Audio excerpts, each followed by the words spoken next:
성령의 임재가 강하게 나타나는 이 강의장에 이렇게 두 번째 오게 돼서 너무나 기쁩니다. 이제 저희들이 사는 시대가 죄인 줄 모르고 사는 그런 시대 아닌가 싶습니다. 이 정상과 비정상이 뒤바뀌는 이런 시대, 이런 시대적 현상을, 이 사망의 잠을 깨워야 되는데 이 파수꾼들이 더 많이 나와야 되는데 이 시대의 현상조차도 제대로 깨닫지 못하고 여전히 같이 사망의 잠을 자고 있는 이 시대. 지난번에는 제가 이런 시대적 흐름이 어디서 연유했나, 문화 막시즘이라는 주제로 우리가 여러 가지 강의를 하지만 특히 이제 이런 시대적 현상에 대해서 정확히 통찰력 있게 보고 보도해야 되고 이런데 전 세계적으로 언론 상황을 보면 그렇지 못하고 이런 흐름을 얘기를 했는데 오늘은 이제 이 한국적 상황은 어떻게 되냐 그 얘기를 제가 하려고 파수꾼은 어디에 이런 제목으로 제목을 붙였습니다. 지난번에 프랑크푸르트 학파에서 시작된 이런 지식 세계의 오염 이런 게 전 서구 선진국을 다 잡아먹고 이런 시대적 풍조를 망가뜨리고 영적 전쟁이 심각하게 진행되고 있는 이런 현상 이런 걸 쭉 설명을 했지만 그 시대적 풍조가 이제 우리나라에까지 밀려 들어와서 우리나라의 지금 상황은 어떤가 이런 상황에 대해서 언론은 적절하게 보도를 하고 있는가. 세계적으로도 이 문화 막시즘이 빚어낸 이러한 이러한 시대적 흐름을 잘못 진단하고 언론이 정확히 보도하지 못하고 있는데 그러한 우리는 과연 어떻게 하고 있는가 이런 거를 오늘 제가 겪은 거를 중심으로 해서 한번 전달을 해드리려고 합니다. 먼저 강의를 시작하기 전에 성경 말씀 하나 읽고 시작하겠습니다. 제가 읽겠습니다. 로마서 1장 18절입니다. 하나님의 진노가 불의로 진리를 막는 사람들의 모든 경건하지 않음과 불의에 대하여 하늘로부터 나타나나니 이는 하나님을 알만한 것이 그들 속에 보임이라 하나님께서 이를 그들에게 보이셨느니라. 그러므로 하나님께서 그들을 마음의 정욕대로 더러움에 내버려 두사 그들의 몸을 서로 욕되게 하게 하셨으니 이는 그들이 하나님의 진리를 거짓 것으로 바꾸어 피조물을 조물주보다 더 경배하고 섬김이라. 주는 곧 영원히 찬송할 이시로다. 아멘. 이 때문에 하나님께서 그들을 부끄러운 욕심에 내버려 두셨으니 곧 그들의 여자들도 순리대로 쓸 것을 바꾸어 영리로 쓰며 그와 같이 남자들도 순리대로 여자 쓰기를 버리고 서로 향하여 음욕이 부릴 듯하며 남자가 남자와 더불어 부끄러운 일을 행하여 그들의 그릇됨에 상당한 보응을 그들 자신이 받았느니라. 너무나 생생하게 동성애에 대해 죄성을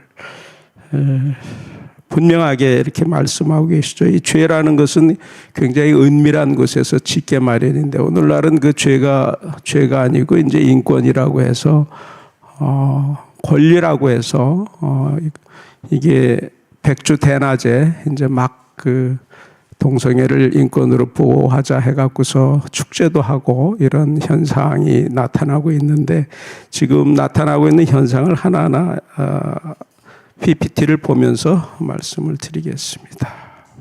이 동성애가 굉장히 서양 세계에서는 이것이 하나의 기독교 문명을 바탕으로 문명이 성장을 해와서 굉장히 터부시되고 그래서 이 동성애에 대해서 굉장히 가혹하게 처벌을 하고 이런 문명이 이어져 왔는데 그러다 보니까 프랑크푸르트 학파가 이 성을 무기로 해서 세상을 바꾸는 이런 이론 체계를 만들어서 막시즘을 부활시켜서 네오 막시즘의 현상이 미국의 대학가들을 점령하고 이것이 지식인 세계를 점령하고 이것이 글로벌화돼서 유엔과 EU의 그 핵심에서 이러한 것들이 더 이제 세계적으로 퍼져나가는 이런 현상이 일어나면서 이제 이것이 우리한테까지 이제 밀려 들어오고 있다는 거죠. 그래서 지난번에 게이 퍼레이드가 뉴욕에서 시작된 이후에 이것이 전 세계에 이 퀴어 축제가 이제 일어나는 것이 많이 늘어났고 우리나라도 서울에서 시작된 다음에 각 도시별로 지금 확산이 되는 이런 추세여서 매번 퀴어 축제 때마다 우리가 진통을 겪고 있는데 이런 동성애가 이제 우리가 일상적으로 보는 그런 현상이 됐고 백주 대낮에 이렇게 축제한다고 하는 게 일상화됐고 우리 텔레비에서도 이런 동성애를 주제로 한 이런 프로그램이 많이 있고 적어도 동성애가 주가 아니라도 어떤 그 장면마다 이런 동성애를 유도하는 이런 장면들을 많이 넣는다든지 해서 이것도 매번 우리 깨어난 우리 성도들이 가서 이때마다 시위도 하고 항의도 하고 하는 이런 일들이 일상화돼 있고 지난번에는 이제 우리 문재인 정부 때는 동성애 미국 대사까지 왔죠. 그래서 퀴어 축제에서 동성애가 이제 인권이라는 이런 그 연설도 하고 그러면서 굉장히 이제 동성애가 양지로 나와서 아주 일상화되는 이게 우리 사회에서 너무나 자연스럽게 된 이런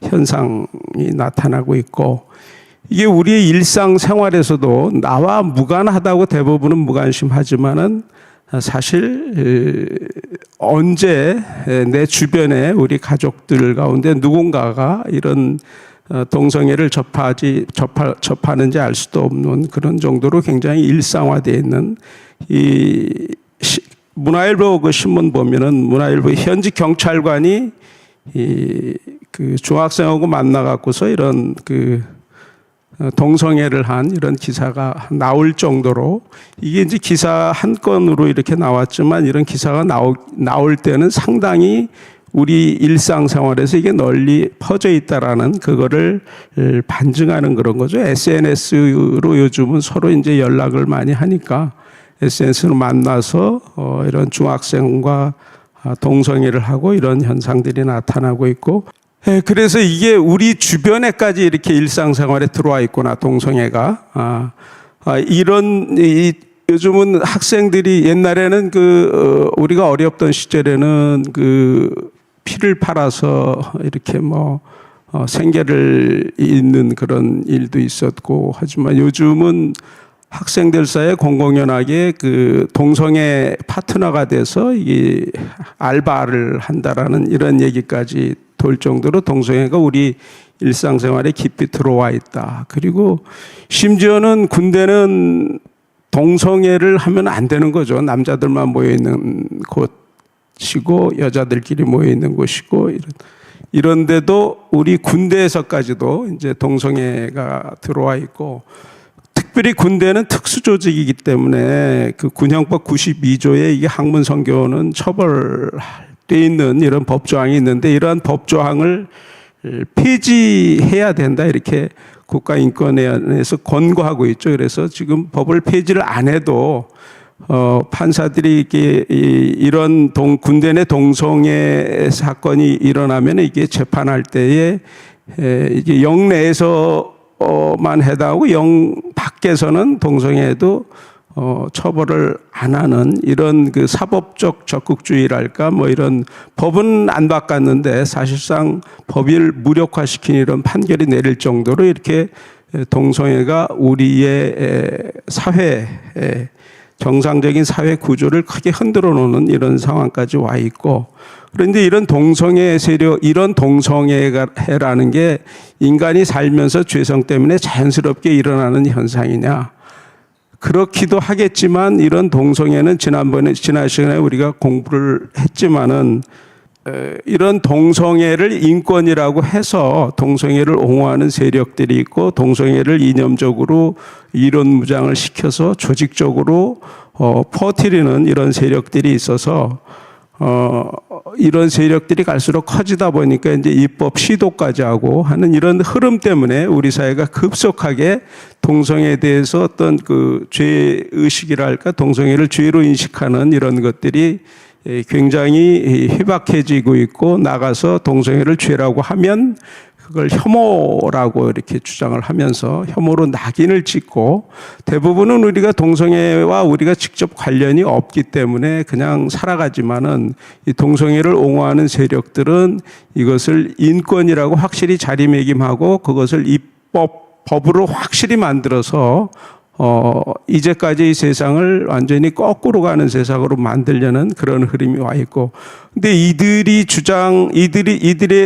주장하는 거는 항상 그 동성애를 우선 거부감을 없애는 이 프레임 전쟁이 굉장히 강하지 않습니까? 동성애 하면 벌써 우리가 본능적인 거부감이 있으니까 이 용어를 세탁을 해서 그럴듯한 언어로 이렇게 좀 있어 보이는 언어로 이렇게 바꾸죠. 그래서 옛날에는 동성애라는 용어가 굉장히 일반화되어 있었죠. 그런데 동성애라는 용어가 2010년대부터는 거의 그 성소수자라는 용어로 이렇게 뒤바뀌어서 사용하게 되는데 그게 어느 날 갑자기 그렇게 되겠습니까? 1990년대부터 시작해서 2010년대까지 2000년대부터 이제 성소수자라는 용어가 나오죠. 그래서 이게 어떤 현상에 대해서 우리가 용어를 붙일 때 이 방송국이나 언론사에서 항상 보통 회의를 하죠. 이런 것들이 또 용어를 어떻게 해야 될까 이걸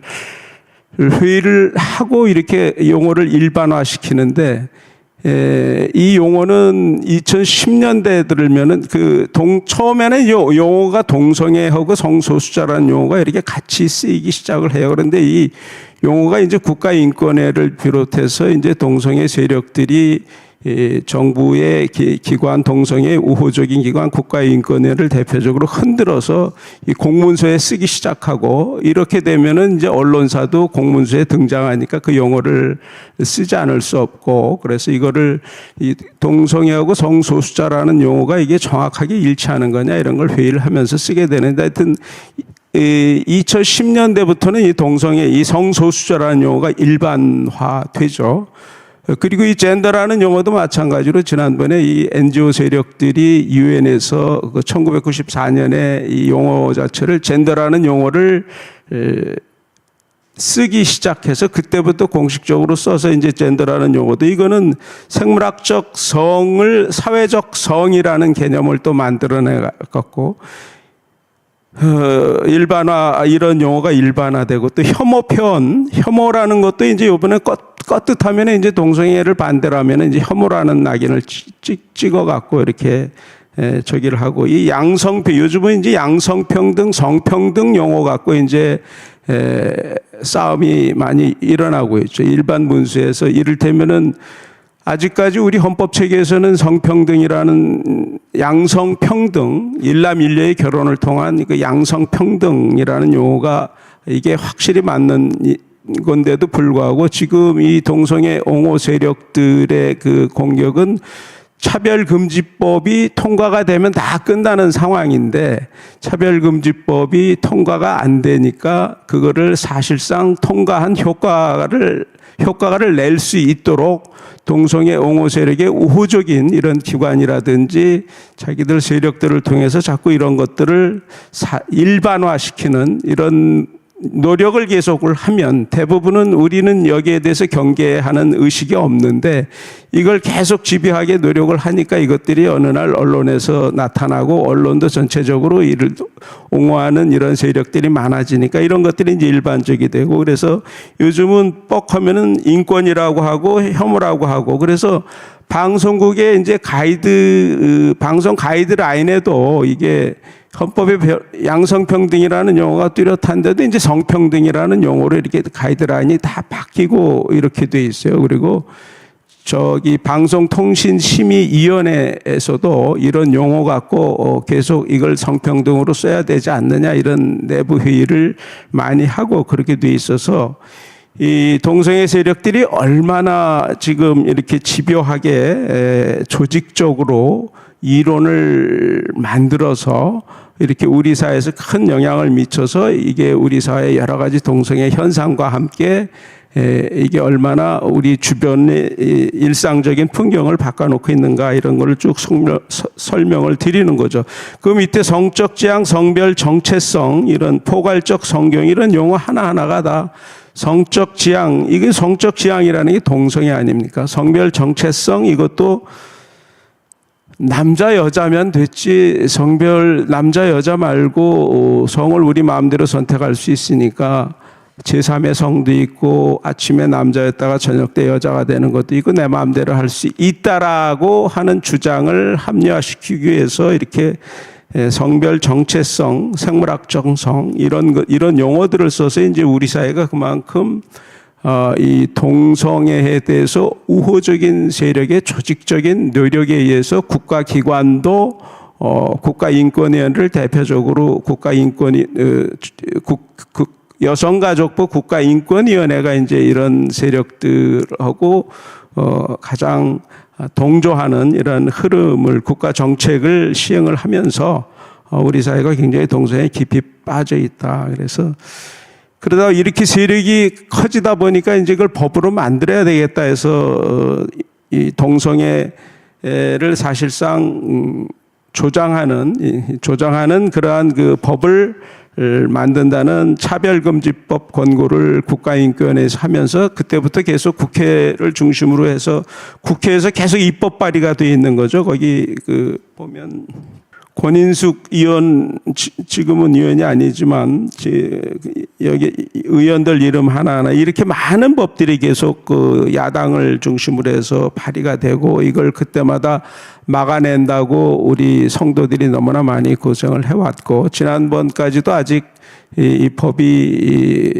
통과가 안 되고 이 법이 이제 국회가 끝나면서 끝났지만은 이번에 이제 대통령 선거에서도 이 차별금지법 갖고 지금 야당 후보하고 이쪽하고 확실하게 이제 그 구분이 되고 있죠. 그래서 어쨌든 동성애를 법으로 만들자고 하는 이런 흐름이 지금 계속 이어지고 있고 우리의 일상생활에서는 교과서마저 아이들이 배우는 교과서마저 이렇게 성혁명 교과서라고 그래갖고 이게 한 지난 겨울부터 해갖고 굉장히 그 우리 성도들이 굉장히 그 교육구청 앞에 대통령실 앞에 가서 그렇게 시위하고 그 추운 겨울날 떨고 하면서 투쟁해서 이 교과서가 왜곡되지 않도록 잘못된 교과서를 시정하도록 이렇게 계속 싸움이 벌어지고 있고 이 성혁명 교과서라는 게 기본적으로 우리가 전통적으로 아주 건전한 성윤리 이런 것들을 파괴하고 가족의 해체를 유도하고 사회체제를 전복하고 국가 정통성을 뒤집는 이런 내용들이 골자가 되어 있는 이 교과서로 지금 우리 자라나는 세대가 계속 배우고 있는 이 흐름을 뒤늦게 우리가 깨닫고 막아내기 위해서 지금 싸움을 많이 하고 있죠. 그래서 이러다 보니까 이제 대한민국이 동성애로 다 뒤덮일 위험에 있는 거 아니냐. 여성가족부 국가인권위원회 NAP 국가인권기본계획 UNHRC, UN-CLED, CEDAW, UPR, 법무부, 헌법재판소, 대법원 이런 것들 이런 국가기관들이 다 동성애 세력들의 조직적인 어떤 침투 내지는 우호 세력의 그 확보를 통해서 이런 것들 각 그 법들을 바꾸려는 노력이나 내부 규정을 바꾸는 데나 이런 데 동성애에서 가능한 한 동성애를 인권으로 인식을 하고 이런 조항을 바꾸는 그러한 것들이 전방위적으로 나타나고 있는 이 대한민국의 현실이 이렇다는 거죠. 그러다 보니까 이 동성애하고 굉장히 밀접하게 동성애하면 옛날에는 에이즈가 당연히 연상이 됐죠. 그런데 지금은 동성애하고 에이즈하고 연관성을 굉장히 저쪽에서 거부감을 굉장히 크게 느끼고 이것이 굉장히 동성애에 대해서 일반 사람들한테 나쁘게 보이게 하는 거라는 인식에 따라서 에이즈가 이제 에이즈 보도를 언제부턴가는 이제 언론에서 나오지 않는 이런 흐름이 나타나고 있죠. 그러다 보니까 에이즈가 이 동성애에 대한 위험은 굉장히 이렇게 심각하게 나타나고 있는데 여기에 대해서 이제 보도하는 거는 굉장히 미약하게 에이즈 감염이 이제 이게 의학 기술의 발달로 인해서 또 이 에이즈가 관리가 잘 되는 그런 의술이 발달하면서 에이즈가 전 세계적으로 많이 줄고 있는 추세인데 대한민국은 이상하게 800 통계가 조금 된 거긴 하지만 지금도 내내 이런 경향성이기 때문에 제가 통계를 안 바꾸고 그냥 인용을 하면 대한민국은 이렇게 동성애가 굉장히 급증하고 있다는 거죠. 그러면은 이 에이즈가 급증하면 하는 것도 문제인데 이게 청소년층에서 이렇게 크게 청소년층에서 이렇게 급증하고 있으니 이게 가장 문제라는 거예요. 아까 동성애 알바 현상도 우리 알게 모르게 나타나고 있다라는 말씀을 드렸지만 청소년들이 이제 동성애에 대해서 이 일반 대중 문화를 통해서 드라마를 통해서 또 영화를 통해서 일반 뭐 웹툰을 통해서 이 동성애에 대해서 경계하는 이런 흐름이 없으니까 이제 동성애에 대한 그리고 동성애는 치료가 완치는 안 되지만 관리가 가능하다 그러면서 동성애 에이즈를 경계하는 이런 그 언론 보도도 굉장히 약해졌고 그러다 보니까 이제 청소년들 사이에 이렇게 굉장히 에이즈가 급증을 했다. 그러면은 이런 현상에 대해서 우리 사회가 전체적으로 이 동성애 세력들에 의해서 굉장히 동성애에 대한 경계심이 약해지고 동성애가 죄가 아니라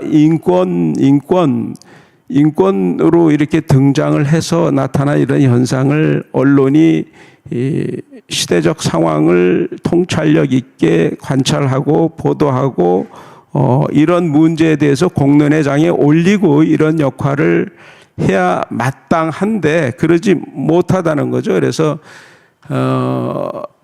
이 언론을 자세히 보면은 동성애 용어 자체가 이제 언론에서 사라진 지가 좀 오래죠. 아까 이미 말씀을 드렸지만은 이 성소수자라는 용어로 이제 다 대체가 됐고 동성애 문화에 대해서 이제 굉장히 관대한 보도가 나오고 있고 젠더 문화 이런 거 그리고 이런 것들을 언론의 이런 동성애라든지 에이즈에 대하든지 이런 보도 자체를 언론이 안 하게 원천적으로 막고 있는 인권 보도 준칙이 있고 그래서 에이즈 보도가 사실상 실종이 되어 있는 이런 상태가 이제 일반적인 상태라는 거죠. 그래서 이 동성애에 대한 보도를 안 하고 있는 이런 현상.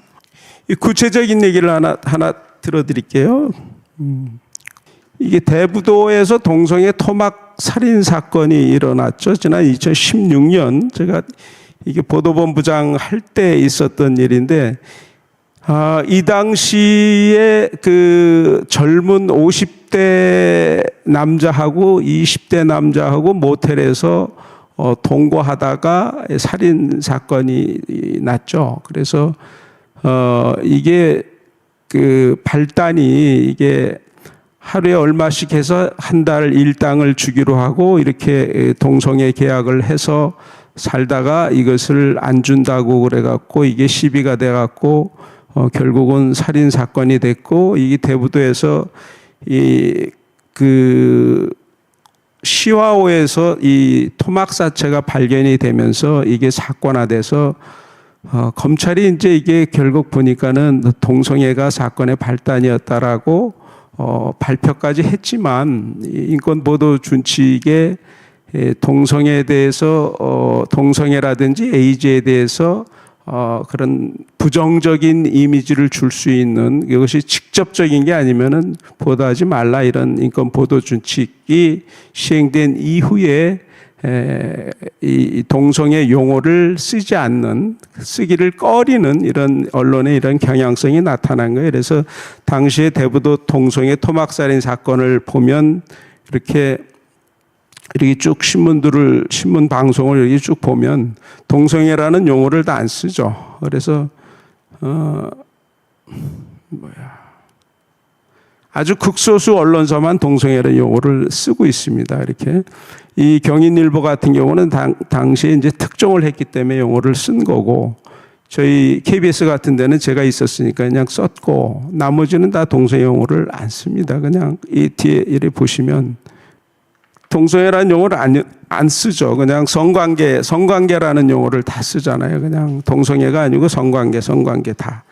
그리고 일부 언론사만 동성애라는 용어를 썼어요. 그랬더니 이 일부 언론사가 동성애라는 용어를 쓴 데 대해서 이제 미디어 오늘이라는 이 언론 노조의 기관지인 미디어 오늘에서 왜 이거를 동성애라는 용어를 썼느냐 이렇게 강하게 비판하는 이런 기사가 실릴 정도로 언론사에서 동성애에 대해서 이렇게 어떤 있는 그대로 쓴다든지 동성애라는 용어를 사용한다든지 하는 것을 굉장히 감시하듯 비판하고, 때로는 그 기사를 쓴 기자들을 이지매하고 뭐 이런 현상까지 나타나니까 언론사에서 당연히 이제 이런 동성애라는 용어도 실종되고 그러면서 일반인들이 우리 사회에는 동성애가 굉장히 심각하게 와 있지만 그 심각성을 느끼지 못할 정도로 와 있다 이런 말씀을 드리는 겁니다. 그래서 이러한 것들이 왜 이렇게 됐느냐, 인권 보도 준칙 때문에 그렇다는 거죠. 인권 보도 준칙 제8장에 성적 소수자 인권이 있어요. 이게 2011년도 9월 달에 제정이 돼 갖고 2014년도에 개정이 됐고, 이게 한국기자협회하고 국가인권위원회하고 이렇게 MOU를 체결한 겁니다. 그러니까 MOU이기 때문에 언론사가 이걸 지킬 이유는 없어요. 안 써도 되는 건데 자율적으로 받아들이든지 안 받아들이든지 하면 되는 건데, 실질적으로는 받아들일 수밖에 없는 게 이거를 이 국가인권위원회가 주가 돼서 한국기자협회하고 손을 잡고 한 거기 때문에 국가인권위원회에서 자기들이 이 프로젝트 같은 거를 이제 주로 이제 좌파 시민단체랄까 이런 쪽으로 이제 이 프로젝트를 줍니다. 그래서 자기들이 정책적 방향과 얼마나 이런 것들이 일치하는지를 언론사 모니터를 시키죠. 그래서 모니터를 시켜서 이게 20개 언론사 중에서 18개를 잘 지키고 있는데 2개 언론사는 그렇지 않았다 그러면은 알게 모르게 불이익을 주고, 언론사하고 이렇게 제휴해서 한 거기 때문에 신문위원회라든지 이런 데서 이제 나름대로의 불이익을 주고 이렇게 하다 보니까 사실상 강제 조항이 되고, 기자들은 늘상 일상적인 그 일에 쫓기다 보면 집중하다 보면은 그런 태클이 들어오고, 이것 때문에 자기 기사 때문에 어디 가서 또 불려다니고 언론중재위원회 가고 이런 걸 굉장히 두려워하고 귀찮아하고 이러니까 자연적으로 그냥 일상생활에서 동성애에 대한 경계가 전혀 없어지는 거예요. 그래서 이 인권 보도 준칙 하나 보면은 언론은 성적 소수자에 대해서 호기심이나 배척의 시선으로 접근하지 않는다. 이게 하나하나가 다 지금 동성애를 보호하는 그러한 법적 장치가 돼 있잖아요. 반드시 필요하지 않을 경우 성적 지향이나 성정체성을 밝히지 않는다. 이렇게 돼 있으니까 아까 시하오에서 토막 사체가 발견이 되고 그것이 동성애가 발단이 된 거는 그렇게 검찰이 발표를 한 거는 직접적인 원인임에도 불구하고 이 용어를 쓰기를 꺼려할 정도로 이렇게 언론이 스스로 손발을 묶는 이런 상황이 벌어질 정도로 동성애에 대한 경계, 에이즈에 대한 경계가 약해졌다는 거죠. 그런데 이런 모든 흐름이 이 국가기관에서 이렇게 주도를 하니까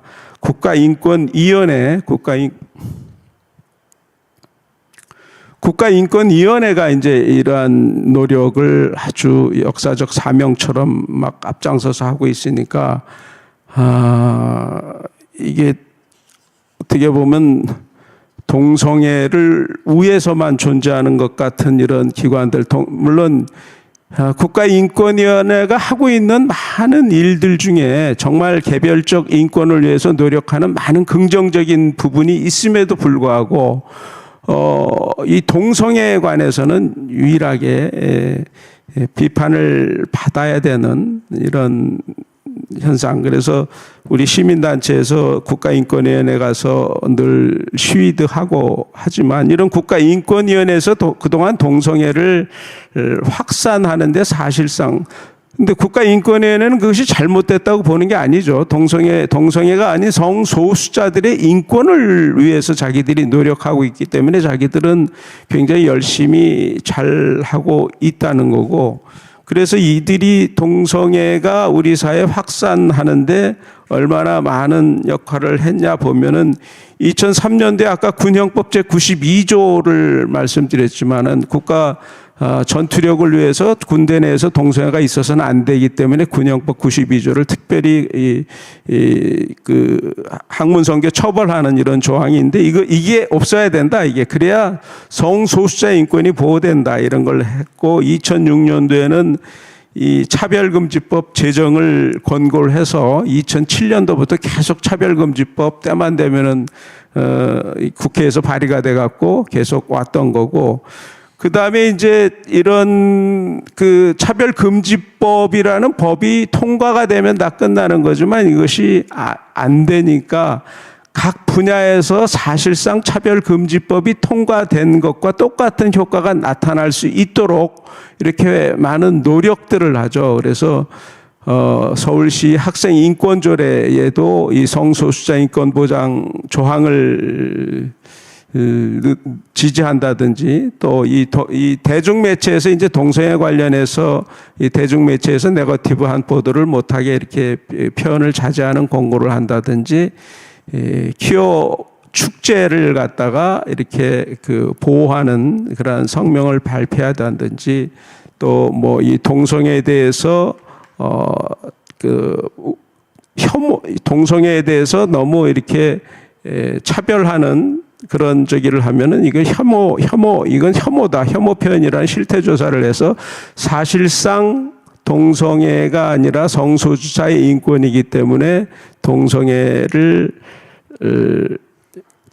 대해서 비판적이거나 부정적인 거나 이런 일체의 언행을 우리 사회에서 못하게 이런 막는 역할을 쭉 해오니까 어느새 우리 사회에서는 이렇게 방송에서 드라마를 통해서 나타난다든지 하는 이런 거 나타나도 전혀 문제의식 없이 우리 생활에 자연적으로 이제 일상적으로 동성애가 자연스럽게 들어왔다, 이런 말씀을 드리는 거고, 그러면은 질병관리본부 이 동성애가 커지면 아까 우리 청소년들한테 크게 늘어나고 우리나라 에이즈가 890% 늘어났다는 이런 통계가 나올 정도면은 질병관리본부에서 여기에 대한 그 정확한 통계를 알 수 있도록 해서 사회가 이걸 경각심을 갖고 대책을 마련하도록 해야 함에도 불구하고 이것도 이제 동성애 옹호 세력들이 질병관리본부에 집중적으로 작업을 해서 사실상 이 통계가 있어도 이거를 홈페이지를 통해서 잘 나타나지 않도록 이렇게 작업을 하는 거죠. 그래서 에이즈와 동성애가 많으면 에이즈가 이런 뚜렷한 통계가 있는데도 불구하고 사실상 없는 것 같은 이런 효과를 묵인하고 이거를 방치하고 사실상 질병관리본부가 통계를 거의 발표하지 않는 것 같이 이렇게 돼 있기 때문에 우리 깨어난 성도들이 이 질병관리본부 앞에 가서 이렇게 시위도 하고 이런 일들이 일상적으로 일어나고 그래서 여기 보면은 질병관리본부 홈페이지에 이러한 그 통계자를 찾아볼 수 없다. 그리고 에이즈가 마치 감기와 같이 가벼운 질병인 것처럼 대수롭지 않게 이렇게 홈페이지에 나타나 있다. 이런 강의는 우리가 수없이 김지연 약사님이나 이런 전문가들 강의를 통해서 우리가 수없이 익숙해진 그런 내용이죠. 그리고 지금 유튜브를 찾아보면은 옛날에는 에이즈에 대해서 굉장히 유튜브도 마찬가지고 네이버도 마찬가지로 이렇게 찾아보면은 에이즈에 대해서 그 위험성을 경고하는 이런 그 내용 자체들이 굉장히 드물어요. 전체적인 내용들이 에이즈는 충분히 관리가 되는 병이다 이렇게 돼 있고 관리만 잘하면 마치 오래 살 것처럼 돼 있는데 사실 이게 통계적으로 보면 이게 에이즈에 감염되면은 일반인들보다 평균 수명이 30년이 준다는 거 아닙니까? 보통 에이즈는 동성애를 보통 일찍 접하기 때문에 일찍 접하니까 일찍 에이즈에 걸리고 에이즈에 걸리는 순간 관리를 잘 한다 해도 이게 10년 안에 이렇게 사망할 확률이 높고 이런 것들이 사실상 언론에서 잘 보도가 돼야 되는데 언론에서 보도를 안 하니까 네이버라든지 유튜브에든지 이런 보도가 희박하고 그러니까 우리가 동성애에 대해서 그 위험성을 자각하는 이런 환경이 안 되고 오히려 동성애는 인권이고 성소수자의 인권을 지금 우리 사회가 심각하게 인권을 억압하고 있고 이런 식의 느낌을 가질 정도로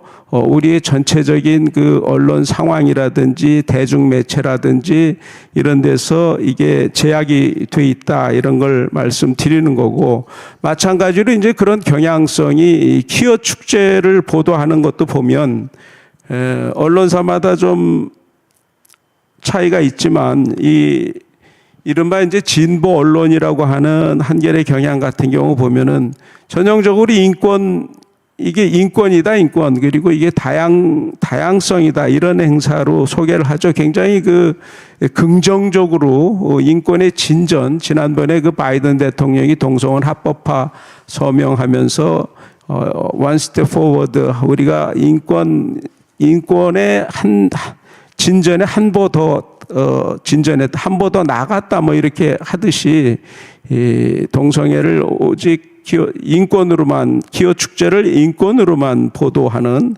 그 표현을 보면 사랑은 혐오보다 강하다 그래갖고 사랑하니까 오히려 이제 우리 시각은 동성애를 안 해야 되고 탈동성애를 해야 된다 이렇게 이제 성도들이 주장하는 거는 동성애가 그만큼 위험하니까 에이즈도 걸릴 확률이 높고 하니까 위험하니까 그걸 거기서 탈동성애 하는 것이 맞는 접근인데 오히려 그거를 혐오로 보는 거죠. 그걸 혐오로. 그래서 구호는 사랑은 혐오보다 강하다. 언뜻 들으면 굉장히 사랑이 엄청나게 넘쳐서 하는 이런 표현 같은데 사실은 이게 오도하고 있다 이런 거죠. 그래서 이런 언론들, 진보 언론들을 보면은 유럽의 사례는 유럽은 지난번에 우리가 봤듯이 동성애와 관련해서 차별금지법, 평등법이 통과되면서 오히려 역차별이 일어나고 손자나 아들이 성전환한다고 해도 그걸 막을 수 없는 법으로 부모가 막을 수 없는 이런 이상한 현상들이 일어나도 문명 역행적인 현상이 일어나도 어쩌지 못하는 이런 건데 그런 유럽 사례를 오히려 따라가야 된다 이런 기획 보도 같은 걸 한다는 거죠. 그래서 동성애로 인한 보건윤리, 에이즈가 많이 발생한다 이런 거는 일체 보도 안 하고 오히려 그렇게 보도를 하면은 이걸 혐오적 보도로 이렇게 몰아붙이고, 보수 언론 같은 경우는 기후 축제 관련 보도는 조금 뒷짐지고 있는 그런 상태죠. 아까 인권 보도 준칙이 있고 하니까 비교적 여기에 대해서 문제 의식을 갖고 보도하는 게 없는 거죠. 그냥 기후 축제가 일어나면 단순 행사로 보도한다든지 어떤 문제에 대한 기획성, 기후 축제라는 게 사실상 본질은 동성애잖아요. 왜 이 기후 축제가 저렇게 매년 열리고 저들의 주장은 뭐고 저들로 인해서 우리 사회의 문화와 전통 문화와 일반적인 성도덕 윤리는 어떻게 변하고 있는지, 아이들한테는 어떤 영향을 미치는지 이런 것들에 대한 어떤 문제의식을 갖고 하는 보도는 없고 아주 단순 보도고, 더군다나 그러다 보니까 이제 기후 축제에 대한 비판 보도 같은 건 일체 볼 수가 없는 거죠. 그러면 이게 일반 언론은, 보수 언론은 여기에 대해서 문제의식이 전혀 없고 그냥 일상적인 보도만 하고, 반면에 진보 언론이라고 하는 이런 언론사들은 이 인권이다라고 하고 서구에서 이것이 이거 개인적인 취향이고 이걸 억압하는 거는 인권 침해고 이렇게 보도하는 그러한 서구 유럽의 사례를 쫓아가자고 하는, 그래서 인권이라고 주장하는, 이게 이제 인권이 맞냐 이거죠, 이게.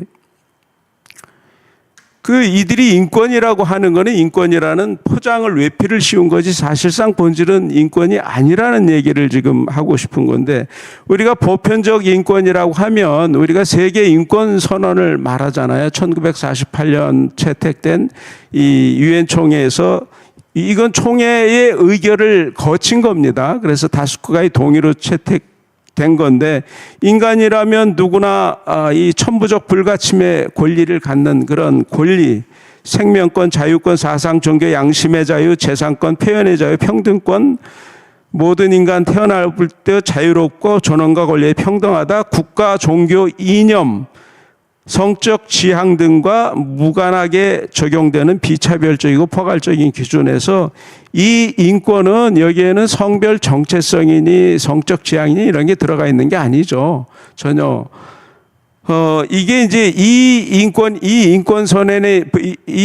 선언에 나오는 이 인권 개념이 이제 보편적 우리가 알고 있는 인권 개념인데, 이 동성애 옹호 세력이 주장하는 인권은 바로 이제 당파적 인권이라고, 이거 조영길 변호사님이 이거 늘 법률가 세미나에서 늘 말씀하시고 이랬던 이 야카르타 원칙, 2006년에 인도네시아 야카르타에서 회의가 열렸죠. 이게 전혀 법적 구속력도 없고 유엔이나 각국 정부의 공식 채택이 안 되고 그냥 NGO가 이제 발의해서 제안한 거예요. 제안한 거. 근데 핵심 내용이 우리가 뭐 피부색으로 차별하면 안 된다, 무슨 나이나 장애에 대해 차별하면 안 된다, 이런 건 너무나 당연한 건데, 거기에다 이제 성적 지향과 성별 적체성을 인권의 범주로 넣고서 이것이 인권의 확대라고 이렇게 주장을 하는 거죠. 그런데 여기에 이제 유엔의 일부 사람들이 거의 개별적으로 참여를 해서 같이 했는데, 이건 마치 유엔에서 어떤 권위 있는 기구에서 이거를 공인받은 것처럼 이제 계속 주장을 하니까 이것이 이제 인권으로 이제 우리 사회에 당연히 들어왔는데, 사실은 그게 아니라는 거죠. 그래서 이 보편적 인권은 유엔 총회에서 말씀드린 대로 다수국가 합의로 채택이 된 거고, 국제인권법에 이게 근간이 돼 있고 모든 인간에 보편적으로 적용되는 이런 세계인권선언의 인권과는 달리 야카르타 원칙은 전혀 유엔 총회의 의결을 거친 것도 아니고 자기들만의 선언을 갖고 이것이 마치 세계인권선언에서 나오는 그런 인권처럼 유엔에서 정식으로 통과된 그런 것처럼 이렇게 포장이 돼 있다라는 거죠. 그래서 이 동성애 옹호 세력들이 보통 그 아까 언어를 포장을 해서 이렇게 마치 더 멋있어 보이고 이것이 우리의 자유를 더 늘리고 우리의 그 인간을 억압하는 이런 알 수 없는 여러 가지 보이지 않는 장애를 걷어내고 또 확대되는 것처럼 이렇게 얘기를 하지만은 사실상은 그렇지 않다는 거죠. 그래서 동성애 옹호 세력이 주장하는 인권 개념이 보편적 인권의 연장선으로서 더 인권의 확대가 아니라 당파적 기준에 기반한 인권 개념으로 보는 것이 맞다.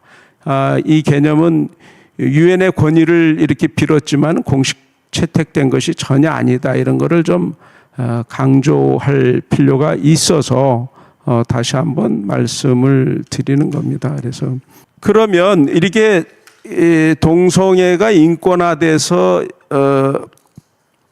이렇게 인식이 될 정도로 이 동성애를 옹호하는 세력들의 그 집요하고 조직적인 노력으로 우리 사회가 많이 알게 모르게 바뀌었고 거기에 국가인권위원회가 큰 역할을 했고 국가인권위원회는 계속 이게 유엔의 인권 기준에 맞추려면은 이 차별금지법이 입법이 돼야 된다라고 계속 주장을 하니까 그런 흐름에서 우리가 알게 모르게 우리 사회에 동성애가 깊이 들어와 있고 그걸 죄라고 인식하면 그걸 막 혐오라고 하니까 그런 죄라는 얘기는 전혀 못하는 거고 싫다라는 그 동성애가 싫다라는 얘기만 해도 그걸 혐오라고 낙인을 찍어버리고 이러니까 동성애에 대한 경계의식이 어디서도 찾아볼 수가 없고 대부분의 사람들은 동성애하고 나하고 직접적인 관련이 없으니까 좀 무관심하게 가고 이러는 사이에 우리 사회가 굉장히 동성애 친화적인 이런 그 흐름으로 자꾸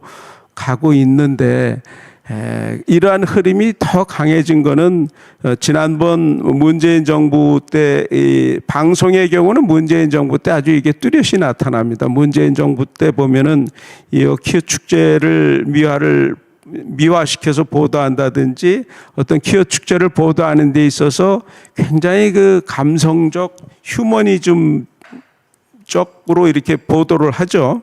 동성애에 대한 문제 보도 안 하죠. 에이즈 문제 보도 안 하죠. 이 차별 혐오가 우리 사회에 없는 혐오도 막 만들어내죠. 껐듯하면은 그 혐오라는 표현을 써서 낙인을 찍고 그러니까 굉장히 우리가 혐오 사회가 된 것 같은 그런 그 죄책감이 들 정도로 혐오라는 개념을 남용을 한다. 그래서 이 방송국에서는 이런 그 동성애 관련 프로를 편성을 한다든지 이런 게 전혀 없었는데 이 당시에는 굉장히 이런 편성들이 많아졌어요. 그래서 성소수자를 방송에 출연을 시켜서 이 앵커가 대담을 하면서 굉장히 그 우호적으로 굉장히 이 동성애자들이라든지 성소수자들의 애환을 들어주고 그들한테 동조하는 것이 우리가 갖고 있는 어떤 친절함이고 성소수자들 알게 모르게 사회에서 억압받고 있는 성소수자들에 대해서 우리가 동정도 해야 되고 뭐 그런 식으로 이렇게 이제 이런 프로들이 많이 나왔고 그러면서 또 이런 그러다 보니까 이제 PD들이 이 프로그램 편성하면서 인터뷰를 하면서 이쪽에 그 동성애를 반대하는 쪽에 이러한 그 주장 같은 것들을 굉장히 축소하고 저쪽 동성애 옹호 세력들의 그 주장은 굉장히 시간을 많이 달아주거나 이렇게 불균형하게 편집하는 예가 있어서 그때 당시에도 굉장히 그 시민단체에서 기독교 시민단체에서 굉장히 항의를 많이 했죠. 그래서 얼마나 이 방송 제작 현업에 있는 사람들 가운데 이 부분에 대해서 편향적인 시각을 갖고 개인적인 자기 의견이 이런 문제에 대해서 편향되면 안 되는데 이런 그 KBS 시사직격이라는 그 프로그램이 있었어요. 근데 이 방송 끝날 때 이제 앵커들이 한마디 하잖아요. 거기에 이 부디 21대 국회에서는 포괄적 차별금지법 혹은 평등법이 제정될 수 있기를 바랍니다. 이렇게 끝맺음하는 멘트는 이거 굉장히 위험하고 바로 그 자체 심의실에서 지적이 돼야 되고, 그러면 심의실에서 지적되면은 그 회의에서도 지적되고, 그에 따라서 본인이 불이익을 받을 거를 각오하고 이래야 되는데, 마치 이게 무슨 큰 사명감이 있는 것처럼 인권에 기여하는, 인권 증진에 기여하는 그런 사명이 있는 것처럼 방송 진행하는 그런 앵커들이 이런 얘기를 노골적으로 하는 거는, KBS에서는 그런 일이 없었는데 지난 문재인 정부 때 유독 이런 경향성이 많이 나타나서 이게 오히려 이 동성애를 성적 소수자를 보호하는 인권이라는 측면만 강조하고, 거기에 대해서 나타나는 부작용 이런 거에 대해서는 전혀 눈 감고, 이런 경향성이 너무나 지난 정부에 뚜렷하게 나타났다라는 그런 지적을 하고 싶은 거고, 그러다 보니까 이게 깨어난 그 성도들이 이 앞에 가서, 국가인권회 앞에 가서 이런 이 동성애 보도금지 준칙, 인권 보도 준칙을 말하는 거죠. 이 인권 보도 준칙에 동성애 에이즈 보도는 안 하고 차관법은 일방적으로 이렇게 지지하는 보도, 이런 것들을 보고 대부분의 시민들은 이런 거에 대해서 이제 일상에 바빠서 관심이 없겠지만, 이 깨어난 성도들을 중심으로 해서 인권위원회 가서 여전히 이렇게 이제 지금도 인권위원회 앞에 가서 이런 시위나 주장들을 많이 하고, 또 이로 인해서 지금 거기 새로 국가인권위원장님이 새로 들어간 다음에도 이런 이슈로 인해서 뭔가 이제 국가인권위원회의 어떤 자세, 이런 정책 방향이라든지 이런 것들이 바뀔 것을 많이 기대하고 있고, 그래서 더욱더 가서 이렇게 촉구를 하고 그러는데, 이것이 얼마나 바뀔지는 국가인권위원회가 그동안 한 거의 20년 가까이 이렇게 차별금지법 제정해라, 국가인권위원회 이 동성애가 아니라 성적 소수자들을 보호하는 것이 인권 증진이고, 그래야 유엔이 정한 그러한 인권 기준에 맞는 거다, 그래야 우리의 인권 지수가 높아진다, 이렇게 해왔던 그런 기관이 바로 국가인권위원회에서, 그 사람들의 생각이 근본적으로 바뀔지는 좀 더 지켜봐야 되고, 어쨌든 국가인권위원회에서 앞장서서 이렇게 여러 가지 일을 해오면서 많이 우리 사회가 동성애에 대한 경계심이 느슨해지고 이런 상황까지 왔다. 그런데 언론도 거기에 대해서, 한쪽의 언론은 그걸 적극적으로 박수치고 있는 반면에 반대쪽의 언론은 전혀 그냥 뒷짐지고 있는 식으로 이렇게 오고 있는 게 일반적인 상황이어서, 역시 그러다 보니까 언론을 통해서 이 동성애에 대한 위험성이라든지 이걸로 우리 사회의 어떤 성적 윤리적 타락 문제라든지 국민 복원의 문제라든지 이런 거를 지적하는 거는 기대하기 어렵다. 그런데 이렇게 된 것들이 결국은 이 언론사의 개별 논조는 언론사별로 이렇게 정하는 거지만, 민노총의 영향을 또 크게 받기도 하다. 민노총 언론노조가 있어서, 언론노조의 대부분의 언론사는 이 민노총 언론노조에 속해 있죠. 그래서 언론 노조에 이렇게 대부분 속해 있고, 이 언론 노조의 영향을 많이 받아요. 그래서 심지어 인사도, 이게 그전 같으면은 지금 노동운동하고 특히 언론 노조 운동하고 하는 언론 노조의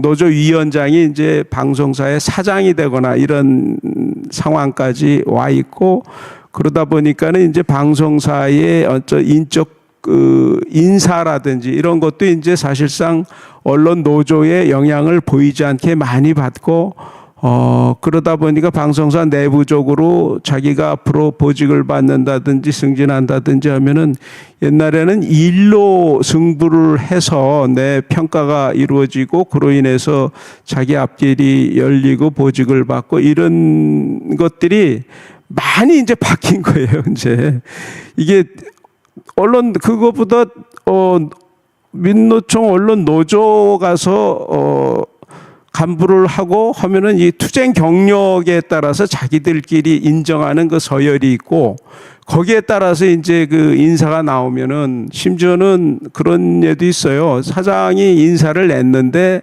인사를 내고 나서 그 다음날 바뀌는 경우가 있어요. 그러면 옛날 같으면 있을 수 없는 일이죠. 그거는 어떤 인사의 어떤 공신력이라든지 이런 걸 많이 깨는 거고 있을 수 없는 일인데 그런 건 막 바뀌어요. 그런 게 왜 그러냐 뒷얘기를 들어보면은 사장이 낸 인사를 냈는데 이제 그 자기들끼리 인정하는 그 서열이 있어요. 저 사람이 여기까지 오기까지 그 어떤 투쟁 경력이나 이런 걸로 볼 때 마땅히 서로 인정해주는 뭐 이런 게 있어요. 그것들이 안 맞으면은 거기에 따라서 인사가 뒤바뀌고 하는 이런 게 되니까 이제 그 한창 활동하는 기자들도 노조가 힘이 세니까 그 노조로 다 갈 수밖에 없어요. 그러니까 그거를 반대하는 또 반대 노조, 보수 노조가 있긴 하지만 그 힘이 굉장히 미약하고 대부분은 이런 언론 노조가 있고 이제 언론 노조가 왜 이렇게 힘을 받느냐 이거는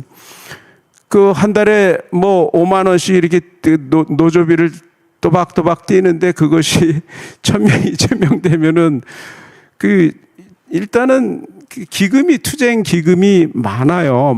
많으니까 힘이 세지고 또 자기들은 자기들이 이건 일종의 이제 이념적 그 단결을 하잖아요.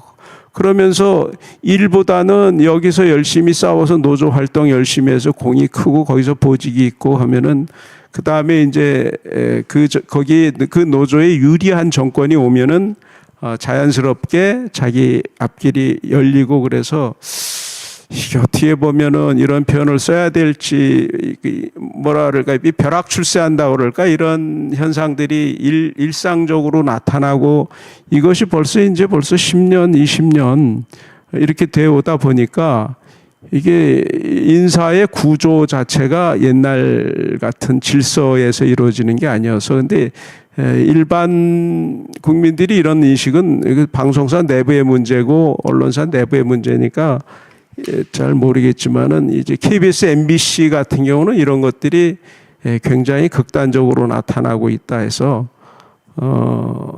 그런데 이렇게 이제 언론 노조의 대다수 구성원들이 언론 노조고 그러면은 거기에 대해서 이 세대 자체가 40대, 50대 이제 전교조 민노총이 힘을 받고 그 세대의 어떤 가치관이라든지 교육이라든지 이런 것들로 이렇게 자라난 세대들은 사고도 많이 이제 그 이전 세대와 그 이후 세대 20, 30대 다르고 60대 이상 좀 다르고 이런 투표 성향도 또 그런 경향이 나타나는 경우 많잖아요. 그래서 사실상 이게 동성애 문제에 관해서도 이런 문화 막시즘을 자각하고 자기가 그런 행동을 한다든지 하는 게 아니라 이 흐름에서 이 자기랑 같이 하는 동료들과 이 그런 흐름에서 이 문화 막시즘적인 경향, 동성애를 인권으로 하는 이러한 그 이념 세력들이 당연히 인식하는 걸 당연히 받아들이는 거고 그래서 사실상 이 성적 소수자 문제, 인권의 문제지 이거를 동성애 문제 그리고 이게 나하고 직접적인 이해관계가 부닥치지 않으면 그거를 뭐 거부할 이유도 없고 그냥 동성애는 개인적으로 내가 싫으면 싫은 거고 그럴 뿐이지 이것을 사회적으로 내가 손들고 나서서 반대할 것도 아니고 이런 정도니까는 그것이 우리 언론을 통해서 이 동성애 문제가 공론화된다든지 동성애 문제에 대해서 부정적인 시각으로 보도한다든지 이런 거는 굉장히 기대하기 어렵다 이런 말씀을 좀 드리는 겁니다. 그래서 이제 마무리 단계에서 말씀을 좀 드려보면 이건 다 지나고요. 극히 이제 인본주의 시대 상황, 영적 전쟁이 이제 치열하게 진행되고 있는 시대에 다 그렇다 하더라도 우리 신앙이 있는 그 크리스천 언론인들은 조금 달랐으면 하는 기대가 있는데 현실적으로는 참 기대하기 어렵다는 거죠, 이게. 제가 한 예를 보여드릴게요. 이거를 보면 한번 자세히 읽어보시면은 이게 2016년도 키어 축제 때 제가 이제 그 보도 본부장 할 때 이게 9시 뉴스에 보도됐던 거예요. 근데 보면은 동성애 문제를 키어 축제에 대해서 키어 축제가 열렸고 거기 키어 축제 또 반대대회도 동시에 열렸고 해서 그런 꼭지가 한 꼭지 9시 뉴스에 나갔고 그에 이어서 이 동성애 문제를 짚는 이런 보도예요. 그런데 굉장히 드라이하게 다뤄서 이 키어 축제가 동성애 문제라는 얘기를 다루고 있어요. 동성애 문제도 공론회장으로 들고 들어왔다. 그리고 여기 이 동성애 문제에 대해서 군대 내 그 동성애 처벌 조항도 이것도 논란이 되고 있다 등등 굉장히 극히 드라이하게 일반적인 보도만 한 건데 이거 보도하기 전에 이걸 보도하려고 했더니 당장 언론사 내부에서 저는 이제 그 당시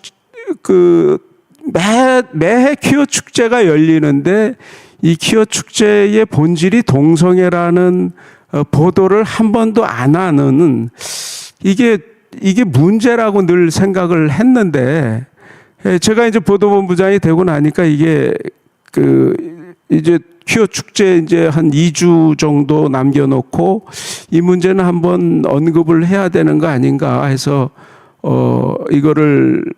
이거 언급하면 물론 제가 알아요. 제가 그 눈치 없이 뭐 그런 얘기를 할 수 있겠어요.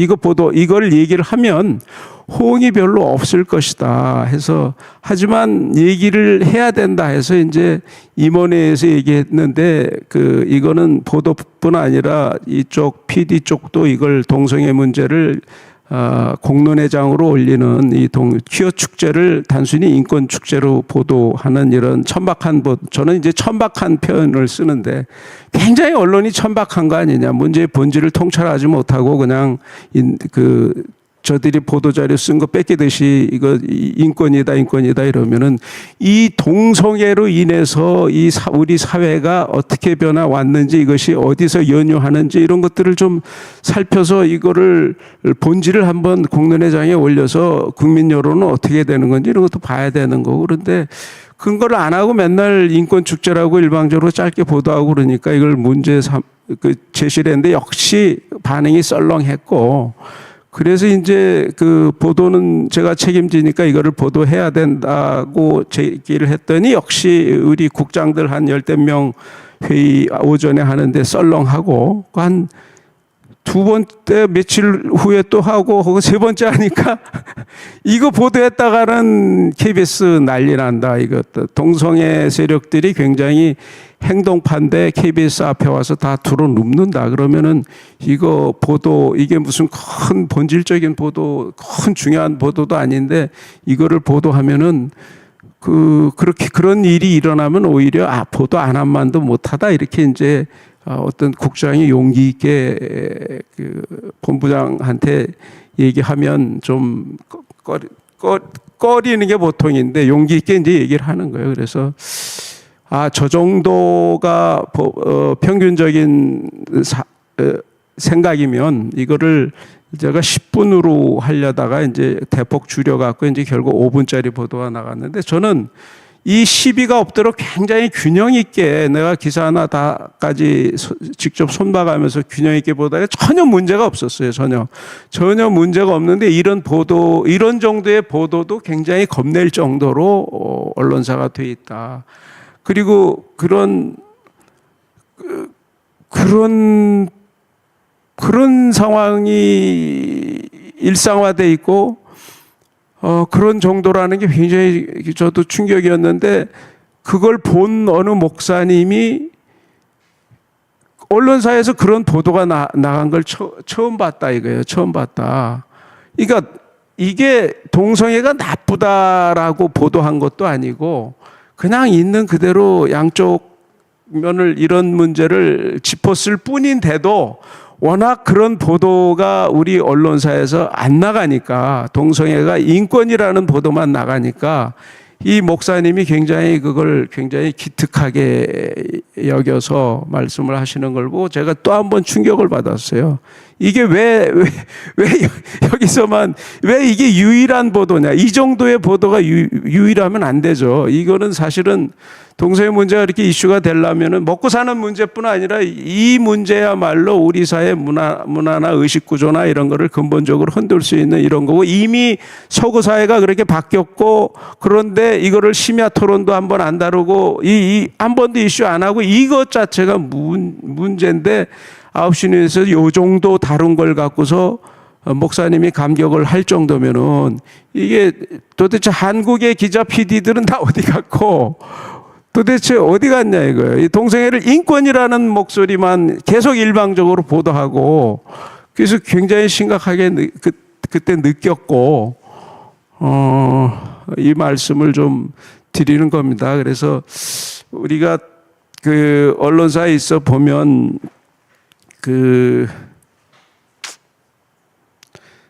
사실상 예배 드리는 것도 싫어하는 사람들이 많아요. 예배 드리는 것도. 왜 직장에 일하는 것이지 왜 여기까지 나와서 예배 드리냐, 이런 문화. 그리고 어쩌다 이제 무슨 인사 라디오 앵커 할 때 인사 평안하십시오 뭐 이러면 왜 평안이라는 용어를 쓰냐고 이렇게 게시판에 이제 올라오죠. 독자 게시판에, 시청자 게시판에. 그럼 뭐 거기 게시판 글 보면은 이제 개독교라고 그러고 광신도라고 이렇게 비난하고 뭐 이러니까 피드백이 이렇게 오니까 자연적으로 내가 신앙에 열심히 있어도 그거를 자기 일을 통해서 드러내기는 쉽지 않은 이런 분위기, 그 대세에 그냥 이런 흐름이 잡혀 있으면 그냥 거기에 가만히 같이 가면 모난돌처럼 안 되고 그냥 같이 가면 불이익 볼 것도 없으니까 그냥 대세 순응하고, 이러한 것들이 저는 사회생활 하면서 그 많은 사람들이, 제가 유명한 사람들 간증책 쓰고 하는 많은 장로님들 받고 무슨 장관하고 뭐 어디 중요한 자리에 갖고 많은데 그런 얘기들은 내가 못 보고, 저는 이렇게 사람을 보면 이 보편적 가치, 자기 내부에 있는 우리의 그 신앙적 가치, 성경에서 말하는 이런 가치는 보편적 가치잖아요. 그 보편적 가치를 자기 삶의 현장에서 당당하게 실현을 해야지. 이게 왜 성경에만 나와 있는 이게 그 성소수자들이 그 인권이라고 주장하는 것처럼 기독교는 그게 아니지 않습니까? 기독교에서 말하는 거는 10계명에서 시작해갖고 인간 사회가 아름답게 질서를 갖추고 인간 사회가 잘 가려면은 그런 그 성경에서 말하는 그런 보편적 도덕 윤리 이런 게 지켜지는 게 맞는 거, 그런 가치를 적극적으로 얘기를 해야지. 그게 아니라는 걸 왜 아니라고 얘기를 못 하냐 이거예요. 그래서 그게 답답했던 그 마음이 이 동성애 문제에 대해서도 더 답답해지는 바가 있어서 오늘 강의를 통해서 이렇게 말씀드리는 거고, 이렇게 해서 좀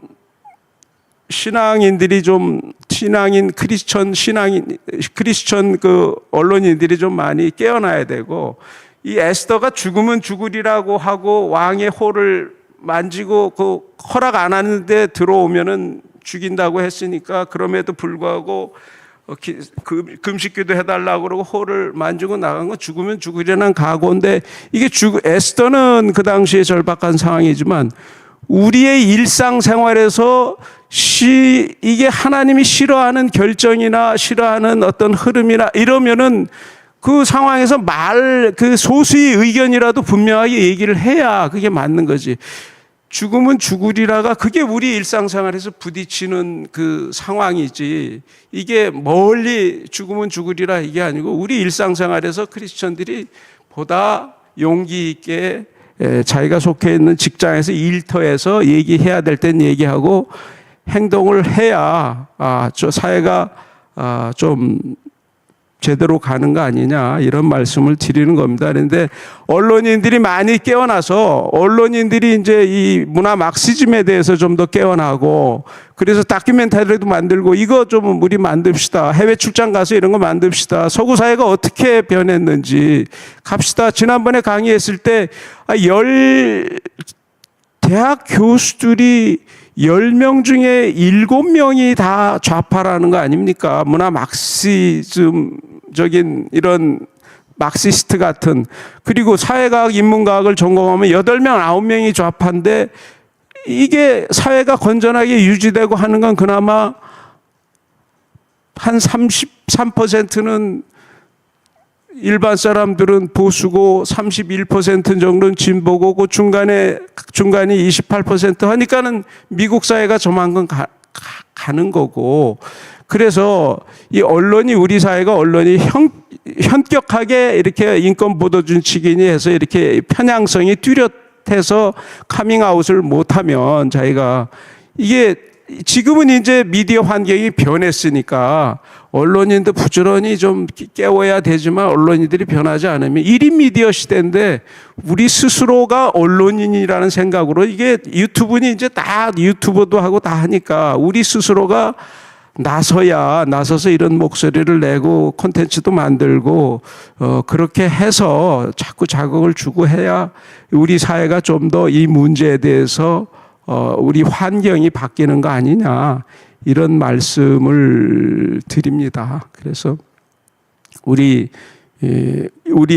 삶의 현장에서 죽으면 죽으리라 이런 각오로 우리가 하나님이 기뻐하시는 그런 말을 어려운 환경이라도 대세에 어긋나는 말이라도 해야 된다 이런 말씀을 드리고 그래서 하나님의 군사들이 더 많아져서 이 사회가 바뀌었으면 좋겠다 이렇게 말씀을 드리면서 오늘 강의를 마치도록 하겠습니다.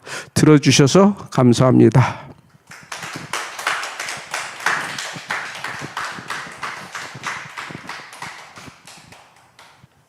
김인영 장로님께서 지금 파수꾼은 어디에라는 주제로 지금 언론인 상황을 좀 잘 말씀해 주셨습니다.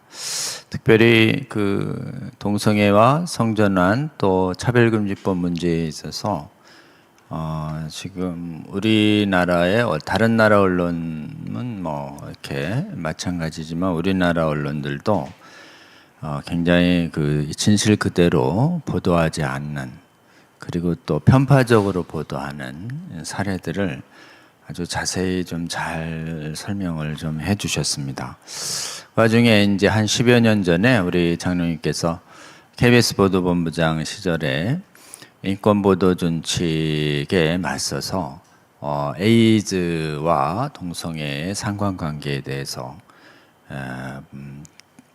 뉴스에서 이렇게 보도되도록 하는 과정에서 얼마나 그 내부에 또 진통이 있었는지에 대해서도 체험적으로 참 잘 말씀해 주셨습니다. 그러면서 이제 지금 언론 분야에서 정말 빛과 소금의 역할을 할 수 있는 또 주님이 부르시는 파수꾼 역할을 할 수 있는 우리 성도들이 지금 많이 절실한 상황이다라는 마지막 말씀 좀 주셨고 지금 어디서든지 그 부름받은 곳에서 이렇게 성경의 진리를 삶으로 실천하면서 살아내려고 할 때 주위에 굉장히 많은 세상 시대사조에 반성경적인 시대사조에 미혹된 사람들로부터 많은 조롱과 외면이 직면한다는 이런 상황을 말씀해 주시면서 그럼에도 불구하고 하나님의 군대가 일어나서 지금 에스더처럼 정말 주의 백성들을 깨우는 사람들이 많이 일어나기를 바라는 말씀을 잘 해주셨습니다. 여러분, 언론 분야는 굉장히 중요하기 때문에 원수 마귀가 자신들의 이 지금 지배력을 굉장히 강력하게 발휘하는 분야고, 또 언론은 실무 분야죠. 또 언론은 또 그 시대의 그 시대 사조인 그 학문의 영역을 또 반영하기도 합니다. 그래서 사실은 학문의 영역이 이미 네오마르크시즘의 70~80% 장악됐기 때문에 언론 영역도 그 영역에서 지금 그대로 동일한 현상이 나타나고 있다, 이런 말씀을 좀 해주셨고요.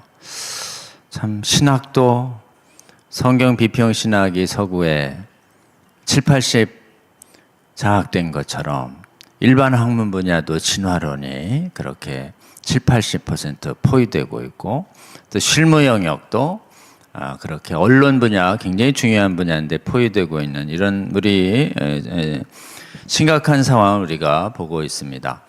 이 시대에 우리 주님의 부름받은 성도들은 언제나 이 악하고 음란한 오늘의 시대를 따르지 말고 성경의 진리를 굳게 잡고 악하고 음란한 거짓된 세대랑 맞서 싸우라고 하는 이 사명은 우리 복음을 받아 부름받은 모든 성도들이 언제나 어디서나 좀 직면하고 있는 상황으로 보입니다.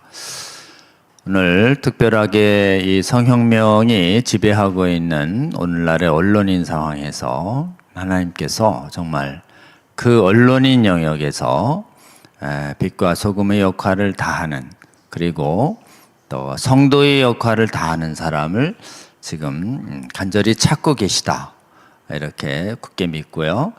우리 복음 언론인회가 만들어져서 그래도 굉장히 많은 작업을 해 오시면서 세계에서 이렇게 복음적 가치를 지키는 언론인들의 모임을 만들어 가지고 언론계 영역에서 그래도 정확한 보도를 하겠다, 또 성경적 진리가 훼손하는 것을 막아보겠다고 하는 데는 아직 저는 해외에 아직 잘 모르지만 발견하지 못했습니다. 그래서 지금 한국에서 처음으로 복음 언론인의 활동이 사실은 시작되고 있는 거 아닌가라는 생각을 좀 하고 있고, 또 기독 언론인들도 많이 오염됐습니다, 해외는.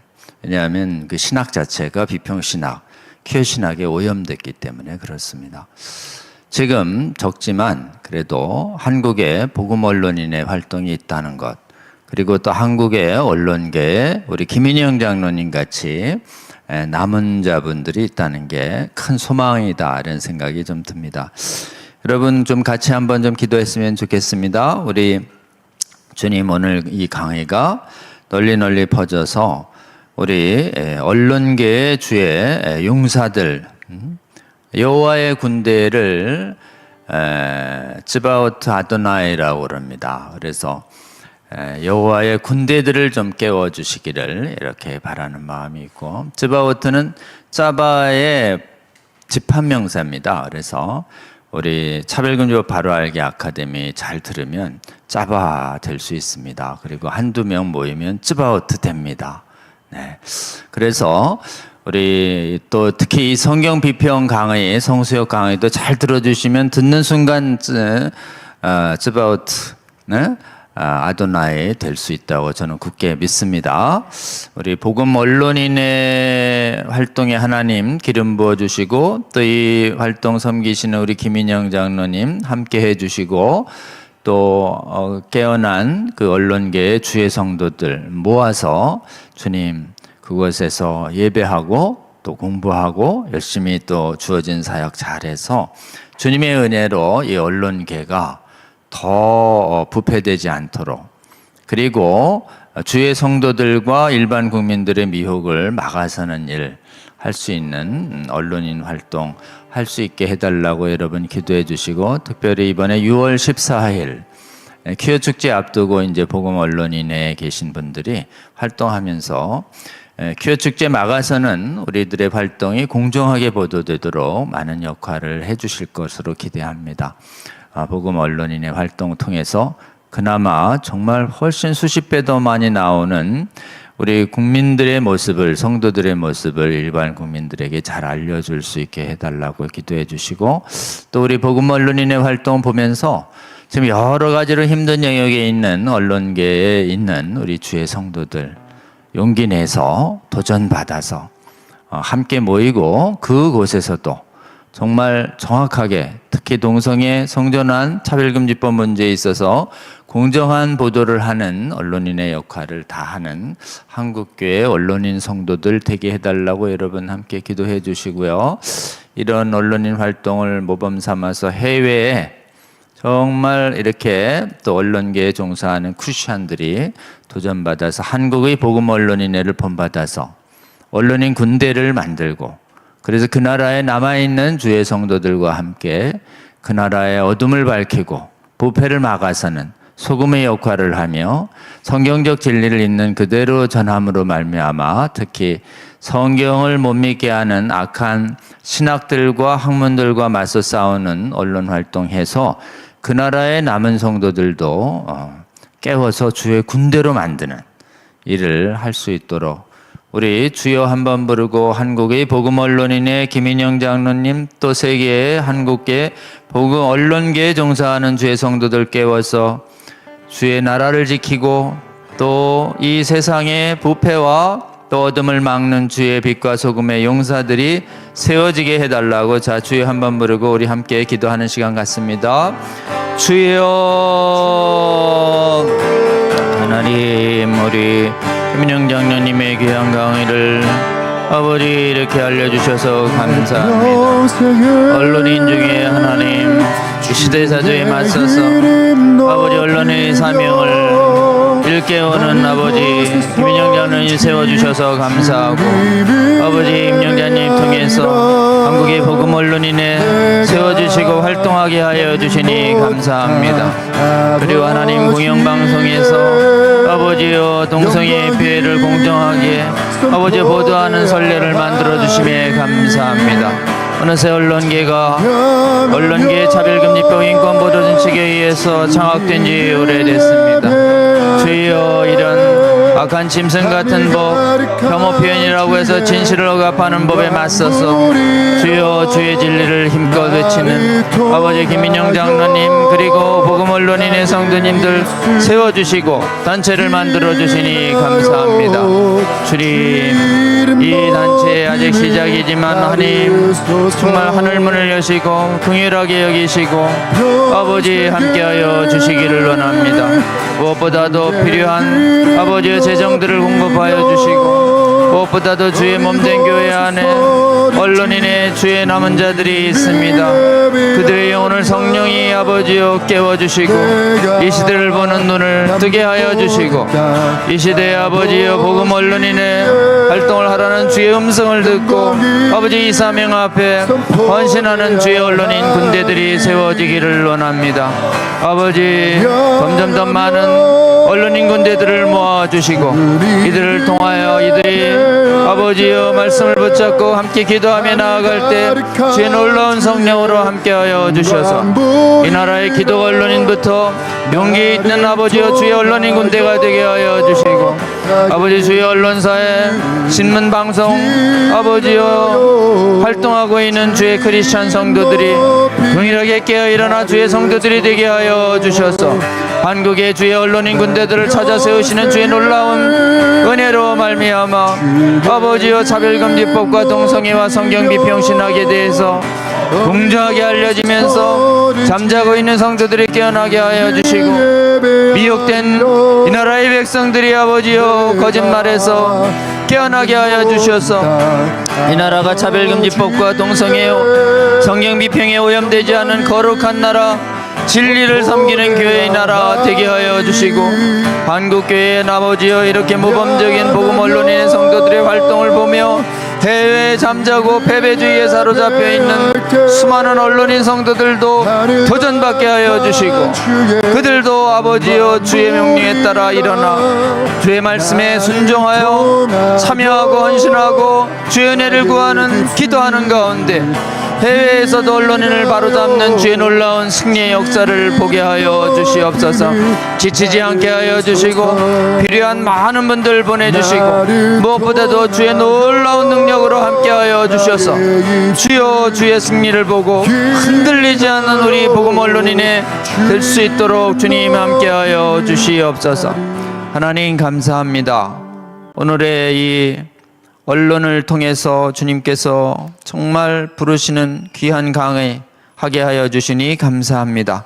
이 강의를 통해서 하나님, 언론계에 있는 주의 놀라운, 주의 남아있는 군대들, 성도들 깨어서 교회를 위하여, 이 나라 국민을 위하여 열심히 싸우는 주의 용사들로 세워 주시옵소서.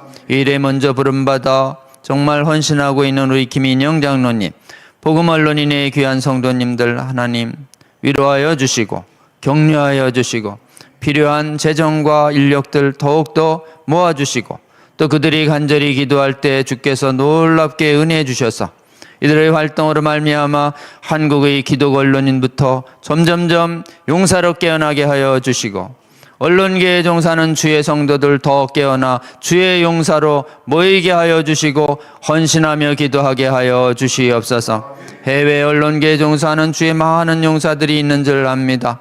주님, 그들에게도 찾아가 주시고 한국의 복음 언론인의 활동을 보면서 도전받게 하여 주시며, 그 나라의 교회와 그 나라의 국민들과 사회들이 어둠과 부패에 오염되지 않을 수 있도록 막아서는 시대적 사명 다하는 그 나라의 사회의 언론인 성도들 될 수 있도록 함께하여 주시옵소서. 감사드립니다. 예수 그리스도의 이름으로 기도합나이다. 아멘. 네, 고맙습니다. 우리 몇 가지 광고 드리고 오늘 강의를 마치려고 합니다. 우리 성수엽 강론이 매주 제공됩니다. 우리 창립된 지 작년 8월 20일에 처음 창립됐습니다. 이제 벌써 6월이니까 2개월 정도 지나면 1주년이 옵니다. 지금 어느덧 우리 이제 남아있는 또 교수님들 강의가 남아있습니다. 우리 교수님들의 귀한 강의 잘 준비할 수 있도록 기도해 주시고, 강의가 될 때마다 잘 시청해 주시며 또 주위에 적극 권유해 주시면 이 나라의 성도들이 깨어나서 거짓 신학에 미혹되지 않는 힘을 이 강의를 통해서 제공해 주실 것으로 우리 생각합니다. 특별히 이 강의를 여러분이 혹시 관여하시는 교회의 유튜브 채널에 이렇게 공유해 주시면 그 채널의 구독자분들도 함께 시청하며 권유할 수 있고 또 깨어날 수 있으니 우리 채널 공유 운동 동참해 주시고, 또 문의를 여기 기재된 이 핸드폰으로 연락 주시면 저희들이 돕도록 하겠습니다. 다음이요. 네, 우리 이제 지금 성경 비평이 신학의 여러 분과 중에서 특히 성경학을 심각하게 오염시켰습니다. 그래서 성경 공부가 심각하게 비평에 오염된 오늘의 현실에 있습니다. 그래서 우리가 성경 비평적인 성경 읽기로부터 돌아서서 예수님의 뜻대로 성경을 잘 읽어서 이 시대의 유물진화론과 싸울 수 있고 이길 수 있고 또 비평신학과 싸워 이길 수 있는 그런 성경 읽기 과정이 매주 제공됩니다. 성순성이라고 차이성 채널을 통해서 제공하는데요. 오늘은 강의 제목이 한번 볼까요? 네, 오늘은 예수님 머리로 구원 위한 성순성 11회 창세기 세 번째인데요.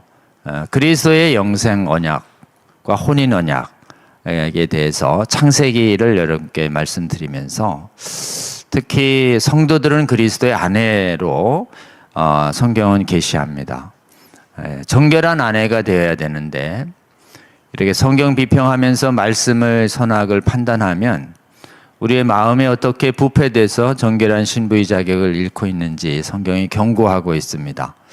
우리 예수님이 가르쳐 주신 방법대로 성경 잘 읽어서 비평을 경계하고 유물진화론을 경계하는, 그리고 지난주 강의는 지금 유물진화론적인 인본주의적 창조론인 유물진화론을 성경의 말씀으로 어떻게 깨뜨리는가에 대한 강의를 제공한 적이 있습니다.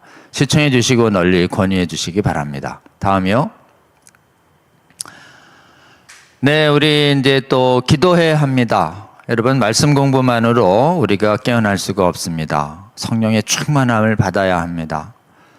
말씀 공부만 하고 기도 안 하면 지금 정말 하나님의 뜻에 어긋날 수 있습니다. 그리고 또 공부 많이 하면 많이 할수록 도서관에 독약 묻은 책들이 많아요. 그래서 공부 많이 할수록 삐딱선을 탈 가능성이 많이 있습니다. 공부 많이 하면서 기도도 많이 해야 되고 성령의 충만함을 입어야 우리가 주의 용사들 됩니다. 특별히 여러 기도 중에서 산기도 성령 충만을 받는데 아주 효과적이다라고 할 수 있습니다. 여러분, 우리 금요일마다 우리 언약산 기도해야 합니다. 우리 산기도에 관심이 있으시고 사모함이 있으신 분들 매주 금요일 청계산 기도처 8시 반에 모이시면 함께 우리 합심기도 20분 하고 각자 기도 1시간 정도 합니다. 여러분 꼭 함께 기도해 주셔서 성령 충만함을 입어서 지치지 않건 이러한 이 시대에 성경의 신적 권위를 수호하는 용사들이 되기를 바랍니다. 한번 동참해 주세요. 다음이요. 다음 성수여 강사님 소개해 드립니다. 우리 이동열 교수님이신데요. 기독교 교육학 교수님이십니다. 여러분, 진짜 이 지금 마귀가 가장 오염시킨 분야가 언론 분야이기도 하지만 또 하나 교육 분야입니다. 교육. 특히 그 기독교 교육이 심각하게 오염됐습니다. 기독교 교육이 왜 오염되냐면 성경신학이 자유주의로 오염되니까 기독교 교육도 성경의 신적 권위를 전제로 한 교육이 아니고 일반 교육학에서 발달한 교육이론을 받아들여요. 뭐 듀이의 무슨 단계론 이래가지고 그래가지고 일반 교육이론이 얼마나 기독교 교육을 오염시키는지 뭐 심각한 지경입니다. 그거에 대항해서 성경의 신적 권위를 전제로 한 바른 기독교 교육학의 관점에서 오염된 기독교 교육학의 잘못으로부터 어떻게 벗어날 수 있는가를 우리 제가 이제 신대원 다닐 때 우리 기독교 교육학 교수님이세요. 제가 강의를 듣고 너무 유익하다고 생각했고 혼자 듣기엔 너무 아깝다. 이 시대에 기독교 교육에 관심 있는 많은 분들에게 꼭 전해야 되겠다 그래서 부탁을 드려서 2번 강의를 모십니다. 아주 탁월한 기독교 교육 학자이십니다.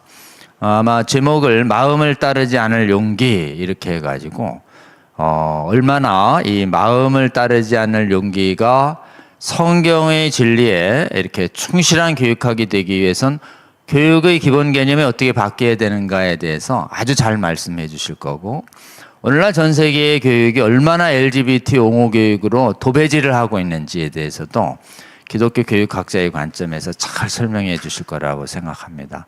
특별히 자녀 교육에 관심이 있으시고 교육학 분야에 부름받으신 분들 꼭 들어주시면 아마 큰 유익을 얻으실 거라고 생각을 합니다. 그리고 다음 주 이동열 교수님 강의를 위해서도 여러분 기도해 주시고 기독교 교육학 분야에서 성경의 신적 권위, 절대무오를 전제로 한 기독교 교육 개념이 얼마나 중요한지 잘 깨달으셔서 지금 세상 교육이 어렵다고 대안학교 만드시는 분들이 많이 있습니다.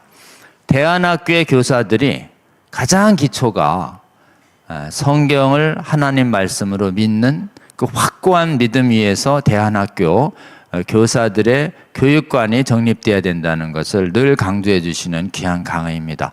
다음번 강의에 꼭 기대해 주시면 고맙겠습니다. 네, 여러분 오늘 34회 성수협 강의 우리 두 번에 걸쳐서 언론 분야 가장 어려운 전쟁터로 부름받으신 우리 언론인 분야에서 두 번에 걸쳐서 귀한 강의해 주신 우리 김인영 장로님, 우리 한번 감사의 마음을 담아서 우리 박수 한번 우리 보내주시면 고맙겠습니다. 우리 김영자님 고맙습니다. 감사합니다. 네. 여러분 함께 해주신 여러분 감사합니다. 그러면 저 1시간 반 뒤에 성순성으로 함께 뵙고요. 목요일에 산기도에서 뵙고 또 여건이 되시면 다음 주 이 시간 함께 뵙겠습니다. 여러분 고맙습니다. 감사합니다.